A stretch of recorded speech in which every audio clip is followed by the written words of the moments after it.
बड़ी खबर मुंबई से, जहां महाराष्ट्र में आज 5वें चरण का मतदान। विधायक राजू पाटिल, योगिता राजू पाटिल बेटा आदित्य पाटिल के साथ ठाणे जिला परिषद के कटाई गांव के एक स्कूल में डाला वोट। काय सांगाल मतदानाचा हक्क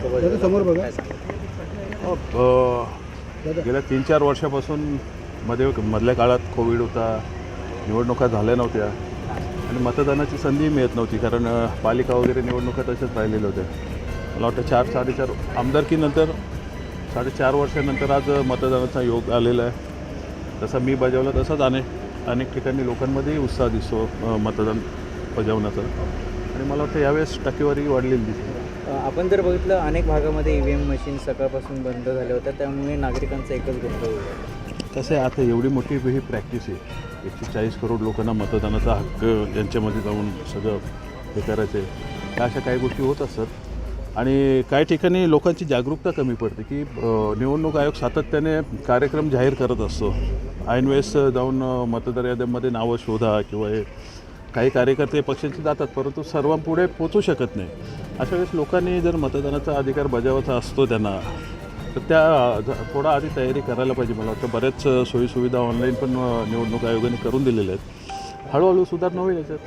अनेक मतदारांची नावं वगळण्यात आलेली आहेत, त्यामुळे बरेच नागरिक जे आहेत पुन्हा केंद्रावरनं परत रिटर्न जात आहेत। मी तेच बोललो ना की ह्या ज्या मतदार याद्या अपग्रेड करायचं काम असतो, डिलीट करायचं काम असतो, तो वारंवार सतत 12 महिने चालू असतो। निवडणूक आयोग जागरूकता करत असते, परंतु काही ठिकाणी ती कमी पडते आणि लोकांचाही तेवढा अवेअरनेस नसतो बऱ्याचदा की निवडणुका आल्या तर मग ते बाहेर पडून नावं चेक करतात। मला वाटतं अशा वेळेस लोक धडा घेतात आणि पुढच्या वेळेस नक्की त्यांचं नाव नोंदवून घेतात, परंतु ही मोठी सतत चालत असलेली प्रोसेस आहे, याच्यात अशा गोष्टी होत राहणार। साहेब, कल्याण ग्रामीणमध्ये 144मध्ये जवळपास 82,000 मतदारांची नाव वगळण्यात आलेली आहे।